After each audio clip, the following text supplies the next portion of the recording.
Hello दोस्तों, कैसे हो? आपका स्वागत है त्रिपाण स्टडी सेंटर में। आज जो हम करने जा रहे हैं एक बहुत ही दिलचस्प कहानी स्टोरी, जिसको आप जान के आपका जो है अस्तित्व ही चेंज हो जाएगा और आप समझ जाइएगा कि किस प्रकार जो है तिनके से ताज तक की सफ़र की जाती है और वो जो है योग्यता जो है आपको स्वयं ही विकसित करने पड़ेंगे।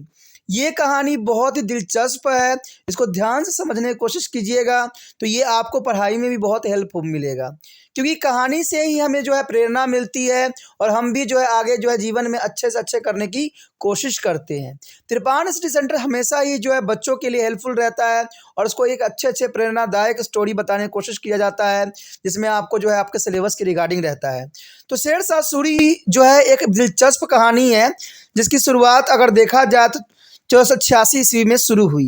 कहते हैं शेरशाह सूरी जो है 1486 से लेकर 22 मई 1545 ईस्वी में फारसी फसेज यानी जन्म का नाम इनका जो था फरीद खां था। जन्म में नाम इनका फरीद खान था और भारत में जन्मे पठान थे। यानी शेरशाह सूरी की बात करें तो वो जो है उनका जन्म का नाम फरीद खान था और उन्होंने भारत में जन्म लिया था और पठान जाति से बिलोंग करते थे। हुमायूं के बारे में आपको पता ही होगा, जिनके पिता बाबर थे और इन्होंने जो है इब्राहिम लोदी को हरा के जो है अपना राज्य का स्थापना किया। स्थापना करने के पश्चात कुछ समय के पास उनकी मृत्यु हो गई और उसके बाद जो है यहाँ पर जो है हुमायूं को राज्य हुआ। लेकिन हुमायूं जो है था इतने बड़े शासन को संभालना, क्योंकि अभी अभी जीती गई राज्य को संभालना उसके बस में नहीं था और कई मायने में उसके भाइयों ने भी संभालने की कोशिश किया, बट ऐसा हो नहीं सका और अंत में जो है शेरशाह सूरी से जो है 1540 में हार कर उत्तर भारत में पूरी साम्राज्य स्थापित कर लिया शेरशाह सूरी ने। कहते हैं शेरशाह सूरी ने पहले बाबर के लिए एक सैनिक के रूप में काम किया था। अब देखिए बहुत दिलचस्प बात है कि शेरशाह सूरी बाबर के लिए सैनिक के रूप में काम करता था, यानी बाबर के ही सिपाही हुआ करता था, जिन्होंने उन्हें पदोन्नति करके सेनापति बना दिया था। यानी बाबर ने उसको जो है पदोन्नति करके सेनापति बनाया था और फिर बिहार का राज्यपाल नियुक्त कर दिया गया था। और 1537 में जब हुमायूं की कई सुदूर अभियान पर थे, तब शेरशाह सूरी ने बंगाल पर कब्जा कर सूरी वंश की स्थापना कर लिया। देखा जाए तो यहाँ पर हुमायूं के साथ इन्होंने बेशकली जो है एक गद्दारी वाली काम की, लेकिन कहते हैं जो सर्वश्रेष्ठ है वो सर्वश्रेष्ठ ही होता है। सन 1539 में शेरशाह की चौसा की लड़ाई में हुमायूं का सामना करना पड़ा, जिसे शेरशाह ने जीत लिया और 1540 में शेरशाह ने हुमायूं को पुण्य हराकर भारत छोड़ने पर मजबूर कर दिया और शेर खान की उपाधि लेकर संपूर्ण उत्तर भारत पर अपना साम्राज्य का स्थापित कर लिया।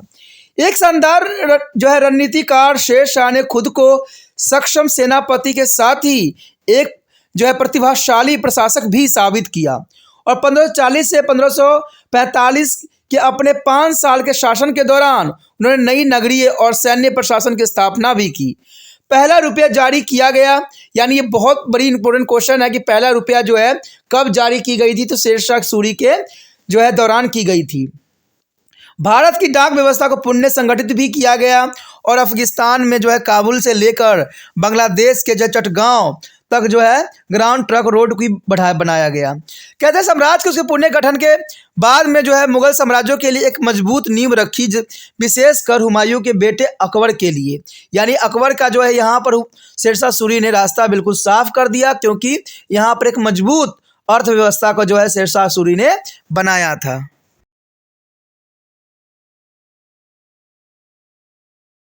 देखा जाए तो आरंभिक जीवन बहुत ही कहते हैं दुखों से शेरशाह की भरी हुई थी। जब ये आप स्टोरी जानोगे तो आपको भी हैरानी होगी कि शेरशाह सूरी बचपन से महान नहीं था, न ही उसके पास जो है सैनिक बल थे। कहते शेरशाह का जन्म पंजाब के होशियारपुर शहर में बजवारा नामक स्थान पर हुआ था और उनका असली नाम फरीद खां था, पर वे शेरशाह के रूप में जाने जाते थे क्योंकि उन्हें कथित तौर पर कम उम्र में अकेले ही एक शेर को मारा था और शेर के मारने के कारण जो है इनको शेरशाह सूरी के नाम से विख्यात हो गए। उनका कुल नाम सूरी उनके जो है गृहनगर सूर से लिया गया था, यानी गृहनगर इनका जो था सूर था। उसके दादा इब्राहिम खान जो सूरी नारनौल क्षेत्र में एक जागीरदार थे, जो उस समय के दिल्ली के शासकों का प्रतिनिधित्व किया करते थे। उनके पिता पंजाब में एक अफगान रईस जमाल खान की सेवा में थे और शेरशाह के पिता की 4 पत्नियां था, जिनसे 8 बच्चे प्राप्त हुए। यानी देखा जाए तो शेरशाह के पिता के 4 पत्नियां थे और उनसे 8 बच्चे प्राप्त हुए। तो आप समझ सकते हो कि यहाँ पर जमीन जायदाद के लिए भी बहुत काफ़ी संघर्ष रहा होगा। शेरशाह को बचपन के दिनों में उसकी सौतेली माँ बहुत ही सताती थी, तो उन्हें घर छोड़कर जो है जौनपुर पढ़ाई किया। यानी उन्होंने घर छोड़ के जो है जौनपुर में अपनी पढ़ाई शिक्षा ग्रहण किया। पढ़ाई पूरी कर शेरशाह ने 1522 में जमाल खां यानी फादर की सेवा में चले गए। यानी जमाल अपने फादर के सेवा में वो चले गए, पर उनकी सौतेली माँ को यह पसंद नहीं आया, इसलिए उन्होंने जमाल खान की सेवा छोड़ दी और बिहार के घोषित स्वतंत्र शासक बहार खान नुहाई के दरबार में चले गए। अपने पिता की मृत्यु के बाद फरीद ने अपने पैतृक जागीर पर कब्जा कर लिया और कालांतर में इसी जागीर के लिए शेरखां तथा उसके सौतेले भाई सुलेमान के मध्य विवाद हुआ। तो ये काफ़ी दिलचस्प कहानी है। कहते हैं इनके फादर से भी इनका अच्छा से नहीं बनता था और इनकी सौतेली माँ जो है सदैव इनको परेशान किया करता था, इसलिए ये घर छोड़ के चले गए। लेकिन जब इनके फादर की मृत्यु हो गई, पिता की मृत्यु हो गई, जमाल खान की मृत्यु हुई, तो ये दोबारा वहाँ पर पैतृक जमीन पे आए और जागीरदार जो है अपने अधिकार में ले लिया। बंगाल और बिहार पर अधिकार आखिर जो है यहाँ पर देखा जाए तो बहार खान के दरबार में वो जल्द ही उसके सहायक नियुक्त हो गया और बहार खान के नाबालिग बेटे का जो है शिक्षक और गुरु बन गया। लेकिन कुछ वर्षों में शेरशाह ने बहार खान का समर्थन खो दिया, यानी विश्वास खो दिया, इसलिए वो जो है 1527 से 28 में बाबर के शिविर में शामिल हो गया। अब देखिए बाबर वही है जो कि भारत पे अपना जो है उत्तराधिकारी हुमायूं को रख गया था, यानी मृत्यु के पश्चात। और उसके पश्चात जो यहाँ पर जो है देखा जाए जो कि बहुत महत्वपूर्ण है, शेरशाह सूरी ने जो है बाबर के बेटे हुमायूं को हरा के अपना जो है शासन का विस्तार किया। तो ये बहुत बड़ी बात है कि उसने जो है मुगल के ही शिविर में जाके वहाँ पर सारे प्रशिक्षण लेके उसी को जो है हरा दिया। तो ये काफ़ी इम्पोर्टेंट बात यहाँ पर आता है। बहार खान की मौत पर शेरशाह नाबालिग राजकुमार के संरक्षक और बिहार के राज्यपाल के रूप में लौट आया। यानी जिसके पास पहले था ये, उसके जो है समर्थन खो देने के पश्चात जब उसकी मृत्यु होगी बहार खान की, तो शेरशाह दोबारा ही उसके घर में वापस लौट गया, यानी उसके राज्य में लौट गया। और जो उसका बेटा नाबालिग था, जब जिसको वो जो है शिक्षक और गुरु के रूप में सिखाया करता था, अब जो है उसका संरक्षक बन गया। और संरक्षण बनने के साथ साथ उसने पूरे ही राज्य पर अपना अधिकार जमा लिया। बिहार का राज्यपाल बनने के बाद उन्होंने प्रशासन का पुनर्गठन शुरू कर दिया और बिहार के मान्यता प्राप्त शासक बन गया। कहते हैं 1527 में बंगाल पर एक अचानक हमले में शेरशाह ने उसके बड़े क्षेत्र पर कब्जा कर लिया। हालांकि वह हुमायूं के बलों के साथ सीधे टकराव से बचता रहा। यानी देखा जाए तो शेरशाह सूरी जो है हुमायूं के सैनिक से दो चार हाथ नहीं करना चाहता था, इसलिए हर संभव जो है हुमायूं के सैनिकों से बचने के फिराक में था, जो कि बहुत काफ़ी इम्पोर्टेंट था। उसकी नीतियों का विशेषता थी ये। शेरशाह सूरी किसी प्रशासन की उसकी तारीफ तक सीमित नहीं रहा। उसने भारतीय पोस्टल विभाग का जो है सुचारू रूप से चालू किया और उसको जो है बेहतरीन से बेहतरीन बनाने की कोशिश किया, क्योंकि उसका विचार था कि जब तक संदेश एक जगह से दूसरी जगह आसानी तरीक़ा से नहीं पहुंचेगा, लोग जो होंगे एक दूसरे से परिचित नहीं होंगे अपने करीबियों से, इसलिए उसने जो है भारतीय पोस्टल विभाग का स्थापना किया। कहते हैं मध्यकालीन भारत के सबसे सफल शासकों में से एक शेरशाह सूरी ने अपने शासनकाल में भारत में पोस्टल विभाग को जो है विकसित किया था और उसने भारत जो है उत्तर भारत में चल रहे डाक व्यवस्था को दोबारा संगठित किया, ताकि लोग अपने संदेशों को अपने करीबियों और परिचितों को जो है भेज सके और उनके विचार उनकी दुख दर्द से अवगत हो सके। इसे शेरशाह सूरी के जो है सबसे महत्वपूर्ण उठाया गया कदमों में से एक माना जा सकता है। देखिए शेरशाह सूरी की जो है प्रशासन की विशेषताओं की अगर हम बात करें तो इसमें सबसे इम्पोर्टेंट बात आता है ग्रैंड ट्रैंक रोड, यानी रोड के विकास में भी उसका बहुत काफ़ी कार्यकुशलता थी। एक अच्छा प्रशासकीय होने के नाते उसको पता था कि लोगों को अगर जो है दिलों में राज करना है तो उनके जो है रास्तों को साफ करना पड़ेगा। इसलिए उसने जो है शेरशाह सूरी ने एक दूरदर्शी एवं कुशल जो है प्रशासक था, जो कि विकास के कामों का जो है करना अपना कर्तव्य समझता था। यही वजह है कि सूरी ने अपने शासनकाल में एक बेहद विशाल ग्रैंड ट्रैंक रोड का निर्माण करवाकर यातायात के जो है सुगम व्यवस्था भी की थी। आपको बता दें कि जो है सूरी दक्षिण भारत के उत्तर के राज्यों से जोड़ना चाहते थे, इसलिए उन्हें इस विशाल रोड का निर्माण करवाना था, क्योंकि वो चाहता था कि व्यापार का जो है सुचारू रूप से चले, और जब तक रोड का निर्माण नहीं होगा शायद ये बात संभव नहीं थी। क्योंकि एक अच्छा जो है कुशल प्रशासक का ये सारी नीतियां जो है होनी बहुत ही महत्वपूर्ण है। जब तक एक अच्छा प्रशासन का ये सब नीतियों पर ध्यान नहीं दिया जाता, उसकी नीतियों को गलत माना जाता है। क्योंकि आपको पता है, अगर हम आधुनिक युग में भी देखें तो यहाँ पर सरकार जो है पहले रोडों पे ही अपना इलेक्शन जीता करती थी। बेशक ले आज पानी फ्री, बिजली फ्री के ऊपर जो है वो चुनाव जीतती है और लोगों को बेवकूफ़ बना रही है, लेकिन पहले के समय में देखा जाए तो रोडों पे कोई महत्वता दी जाती थी, शिक्षा को महत्वता दी जाती थी, कहते हैं कि महंगाई को दी जाती थी प्रायोरिटी, और देखा जाए तो यहाँ रोजगारी भी सबसे बड़ा मुद्दा हुआ करता था। लेकिन आज के समय इन सब मुद्दाओं से जो है लोग बहुत दूर भाग गए हैं। आज तो उनको फ्री में सभी कुछ चाहिए। तो कोई अच्छा प्रशासक वही होता है जो कि लोगों को जो है प्रॉब्लमों को देखता है, उनको कहते हैं दो वक्त की रोटी की जो है व्यवस्था करता है। और ये व्यवस्था तब होती है जब रोजगारी मिलती है, जब आपके कहते हैं कि शिक्षा अच्छा होता है। तो आज का सरकार बेशकली जो है चर्चा शिक्षा पे करती है, लेकिन शिक्षा को जो है मजबूत नहीं कर रही है। आज देखोगे कि बच्चे आज उनकी हालत क्या है, ये आपसे अधिक कोई नहीं जानता है। क्योंकि आजकल मैंने देखा है बच्चे बड़े बड़े 10वीं क्लास तक होते हैं, 11वीं में भी होते हैं, 12वीं में भी होते हैं, बट उनको पढ़ने नहीं आता है, ना लिखने ढंग से आ रहा है। तो ये सबसे बड़ी जो है कमजोरी है शिक्षा का।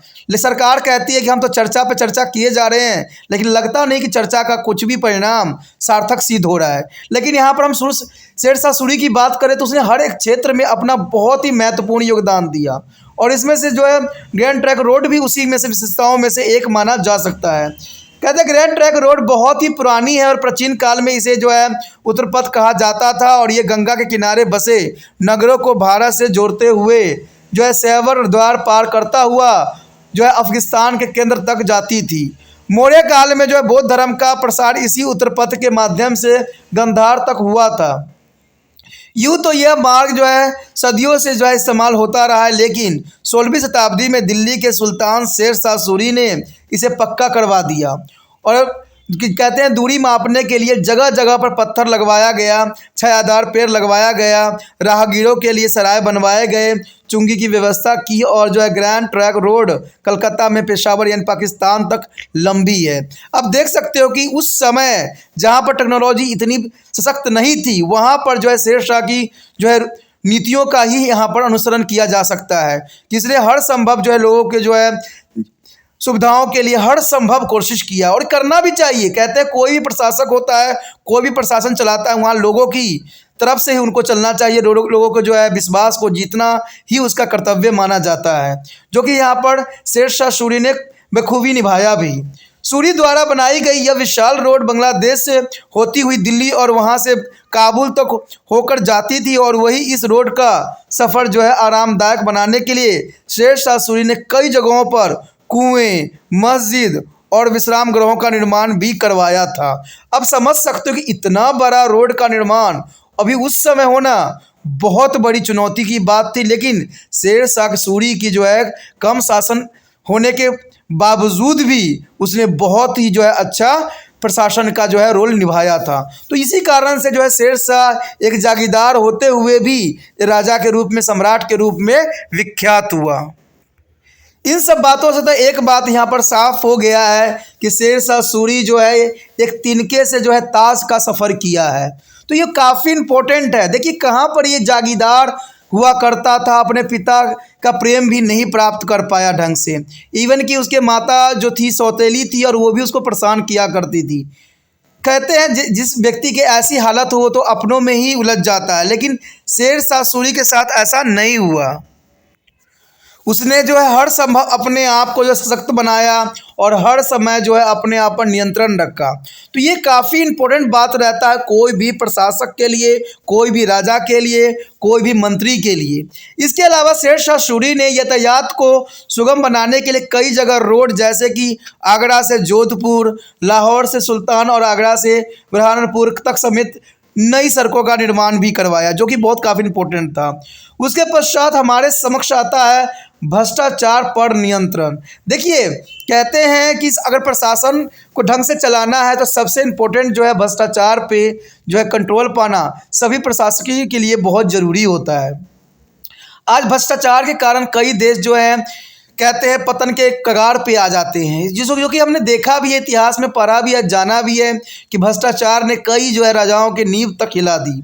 तो ये बात शेर शाह सूरी भली भांति जानता था और इसको जो है कंट्रोल करने के लिए उसने हर संभव कोशिश किया। कहते हैं शेर शाह सूरी एक न्यायप्रिय और ईमानदार शासक था, जिसने अपने शासनकाल में भ्रष्टाचार के खिलाफ अपनी आवाज़ बुलंद भी की और भ्रष्टाचारियों के खिलाफ जो है कड़ी नीति अपनाई। कहते हैं अगर भ्रष्टाचार को अगर ख़त्म करना है तो उसको लोग कड़ी से कड़ी नीतियों को बनाना ज़रूरी होता है। कहते हैं ऐसी नीति ना हो जो समय पे बदलता रहे, तो ऐसा भ्रष्टाचार को जो है नियंत्रण नहीं हो सकता है। कहते हैं आप देखोगे भी कि हमारे भारत में अभी समय में देखा जाए तो सरकार हर संभव कहती है कि हम भ्रष्टाचार खत्म करेंगे। इवन कि आपको सलाह मशवरा भी दी जाती है कि कहीं भी भ्रष्टाचार आपको दिखे वीडियो बनाइए, हमें भेजिए, हम रिएक्शन लेंगे। लेकिन कहते हैं भ्रष्टाचार तो इतना फैला हुआ है, आप एक कदम जो है बाहर तो रख के देखिए, भ्रष्टाचार के आपको हर जगह कोई ना कोई रूप आपको नज़र आ ही जाएगा। कहते हैं तिनका हो या कहते हैं राजा हो, सब जगह भ्रष्टाचार आपको दिखेगा ही दिखेगा।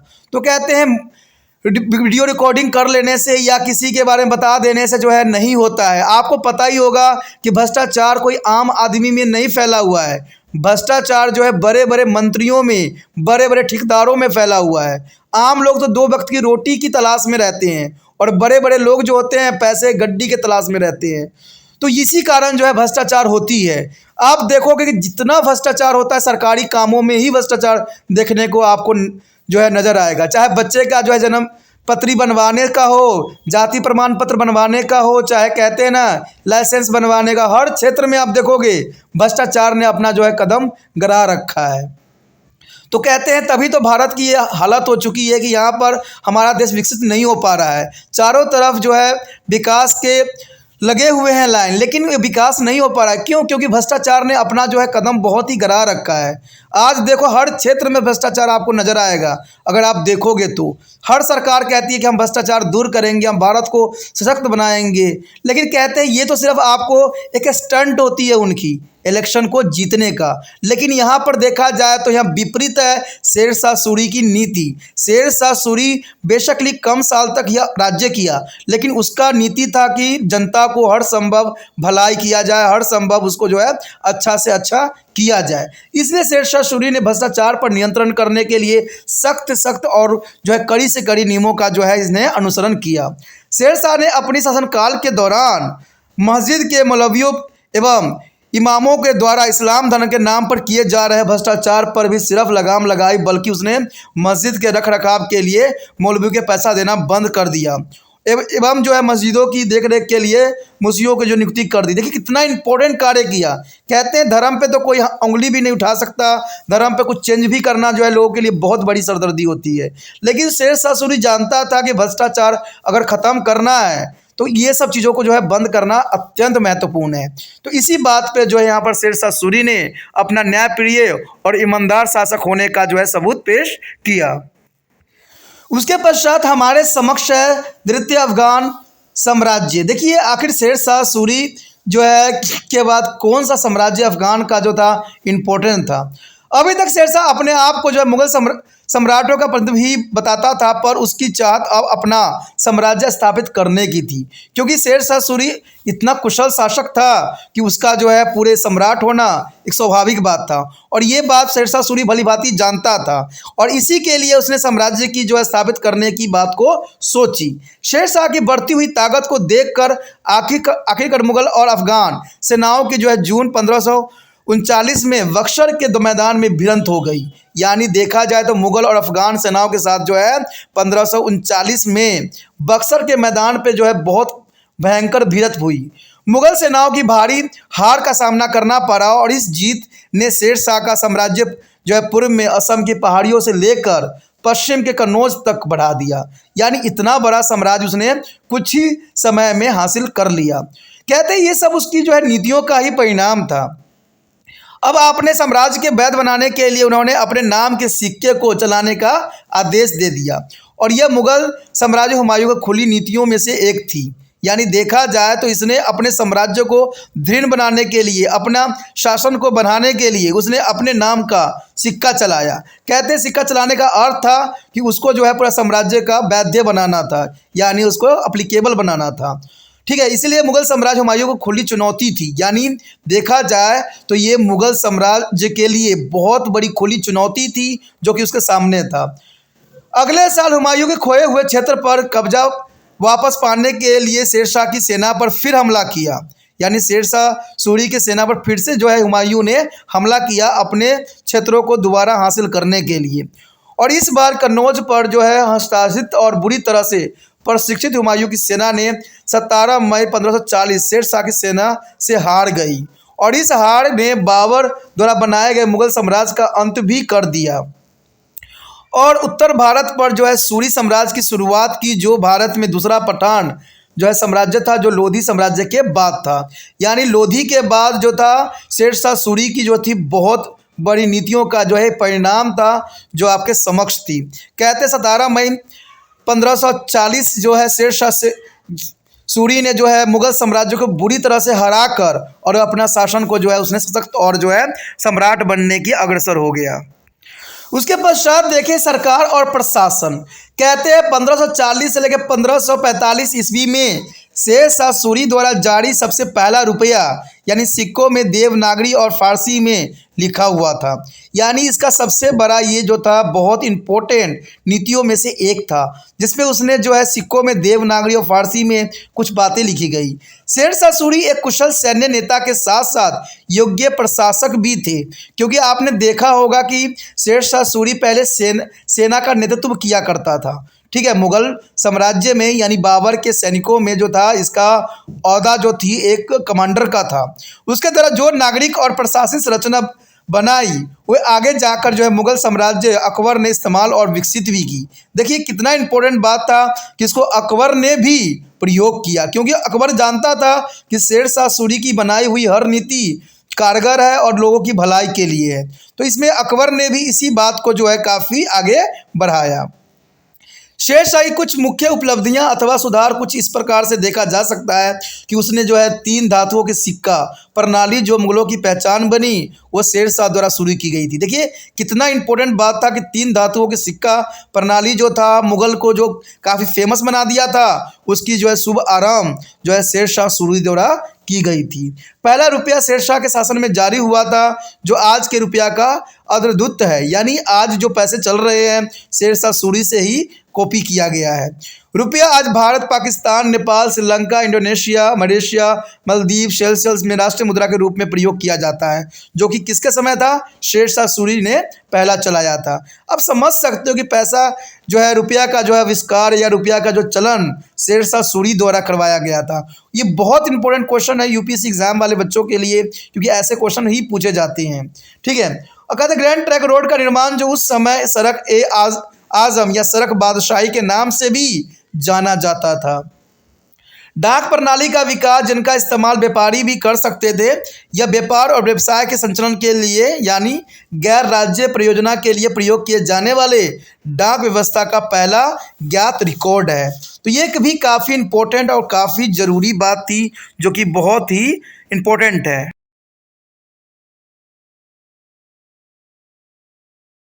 शेरशाह सूरी की प्रशासन जो है हर एक समय में यादगार रहेगा, क्योंकि शेरशाह सूरी ने इतना महत्वपूर्ण जो है प्रशासनिक जो है साथ लोगों की भलाई की बात की, लोगों के जो है बातों को समझा, ये सराहनीय है। और आज के समय में हर एक राजनीतिक नेता का जो है इस बात का अनुसरण भी करना चाहिए कि शेरशाह सूरी की नीति कैसी थी। कहते हैं अकबर जैसे महान शासक ने जो है शेरशाह सूरी की नीति को अपना सकते हैं, तो क्या आज के समय में नेता लोग इनके जो है मार्गदर्शन में चल नहीं सकते।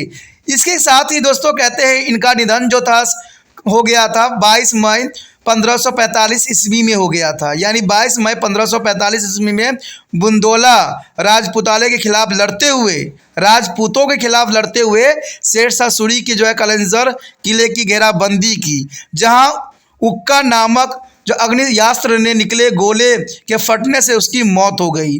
और कहा जाता है कि आज इसका मकबरा जो है सराराम के में बनाया गया है, जो कि काफ़ी दर्शनीय स्थल है। तो कहते हैं इतना इम्पोर्टेंट जिसने जो है तिनका से लेकर ताज की सफ़र की, ये बहुत ही प्रेरणादायक कहानी थी, बहुत ही प्रेरणादायक स्टोरी थी, जिसको आपको समझना चाहिए और अपने नीतियों का भी अनुसरण करना चाहिए।